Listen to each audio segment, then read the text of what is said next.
গীতার কাণ্ড দেখে চমকে গেল কৃপান। সম্পূর্ণ জানতে ভিডিওটিতে একটি লাইক করে প্রথম থেকেই দেখতে থাকো। গল্পের শুরুতেই দেখা যায় গীতা তো চলে এসেছিল, আর গীতা অগ্নিজিৎ মুখার্জির হাতে সেই পেপারসগুলো তুলে দেয় আর বলে, নিন এই কাগজপত্রগুলো যত্ন করে রেখে দিন। অগ্নিজিৎ মুখার্জি বলে, এগুলো কিসের কাগজ? আমি তো সেটাই বুঝতে পারছি না।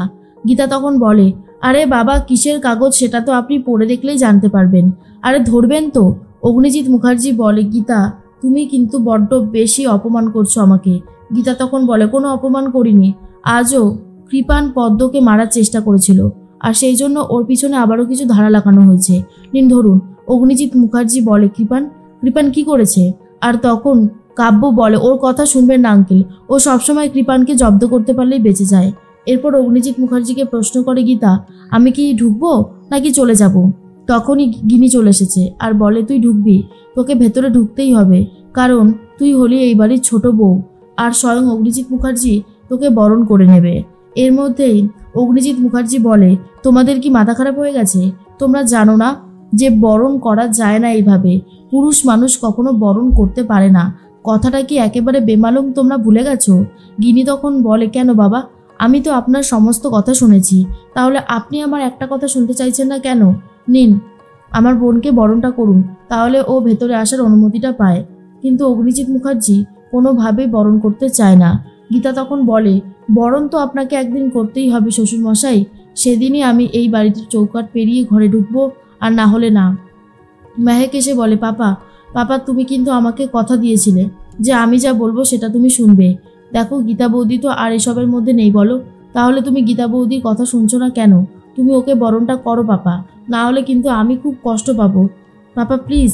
এর মধ্যেই ঠাম্মি তখন বলে, বরণ করতে তো হবেই, স্বয়ং গীতা এলএলবি যখন চেয়েছে তখন সেই আবদার তো পূরণ করতেই হবে, তাই না অগ্নিজিৎ মুখার্জি?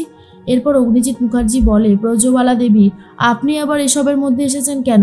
ব্রজবালা বলে, আসতে যে আমাকে হতোই, কারণ আজ আমার ছোটনাথ বউ এসেছে বলে কথা।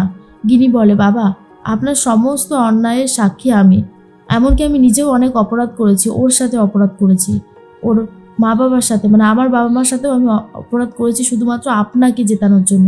আর সেই আপনি আমাকে মানে বাড়ি থেকে বার করে দিতেও দুবার ভাবেননি। আপনি এতটাই বেইমানি করেছেন আমার সাথেও। কিন্তু বাবা আপনি আমার কথাটা শুনুন, এরকমভাবে আপনি ওকে যেতে দেবেন না, ওকে বরণ করে এই বাড়িতে ঢোকার অনুমতিটা দিন। তখন মেহেকও এই কথাটাই বলতে থাকে। অগ্নিজিৎ মুখার্জির কথা না শুনেই তখনই চলে যাচ্ছিল গীতা।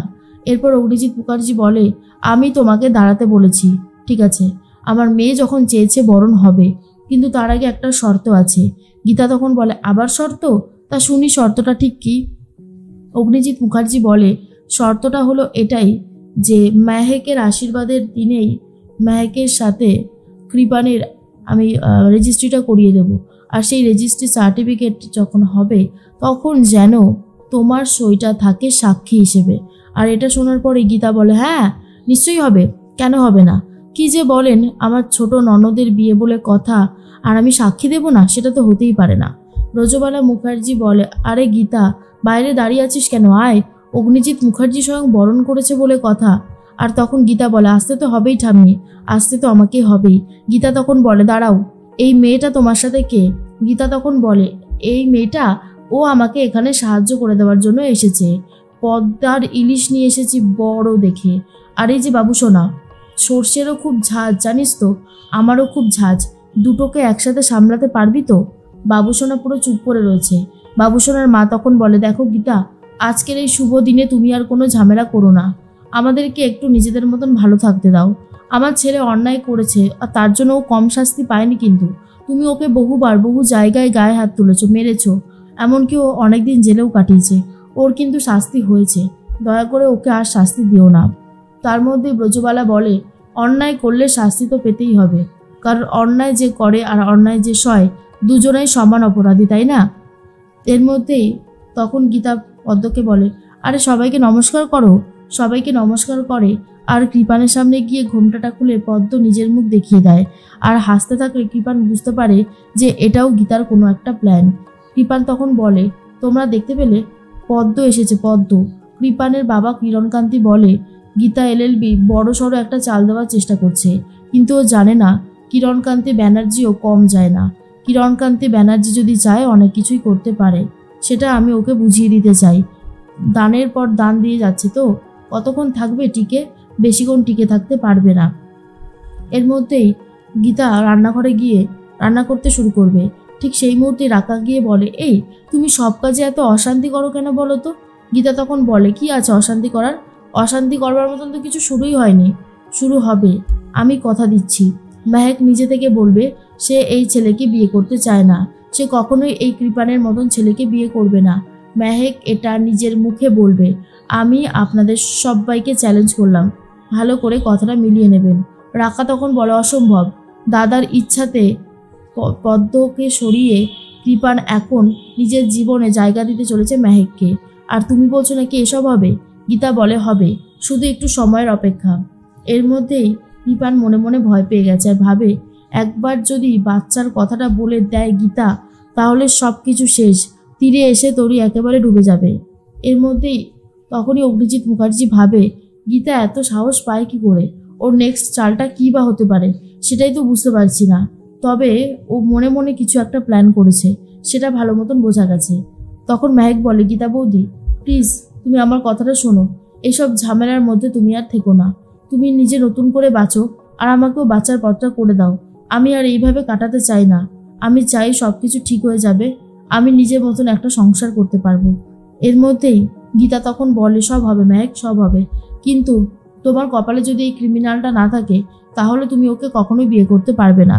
সেখানে আমার কিছু দোষ থাকবে না, কিন্তু কথাটা মিলিয়ে নিও।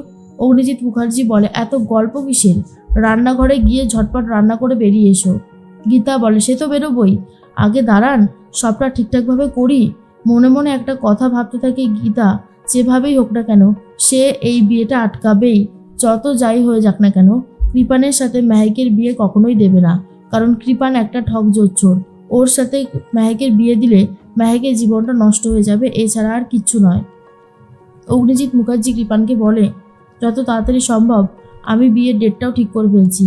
একের পর এক অনুষ্ঠান হবে, ঝপঝপ করে সমস্ত অনুষ্ঠানগুলো সেরে নিতে হবে। তখনই কৃপান বলে, হ্যাঁ আঙ্কেল, আপনি যেটা ভালো বুঝবেন সেটাই করুন। তার মধ্যেই গীতা তখন বলে, আমি একটা কথা খুব ভালো মতন বলে দিচ্ছি মেহেক, যখন তুমি বলবে না যে এই ছেলেটাকে তুমি বিয়ে করবে না, তারপর থেকেই দেখো ওই কৃপানের কপালে কি দুঃখ নাচছে। আমি বলে দিলাম, আর আমি যা করব সেটা তোমাকে জানিয়েই করব, এই কথাটা মাথায় রেখে দিও। রাকা বলে, সব সময় এর বাড়াবাড়ি না করলে যেন হতেই চায় না কিছু। বাড়াবাড়ির একটা লিমিট থাকে। আর এরপরেই গীতা বলে, বাড়াবাড়ি এখনো কিছু করিনি, এখনো অনেক কিছু বাকি আছে, সবে তো শুরু হয়েছে। আর এইসব শোনার পরেই ভয় পেয়ে গেছে অগ্নিজিৎ মুখার্জি।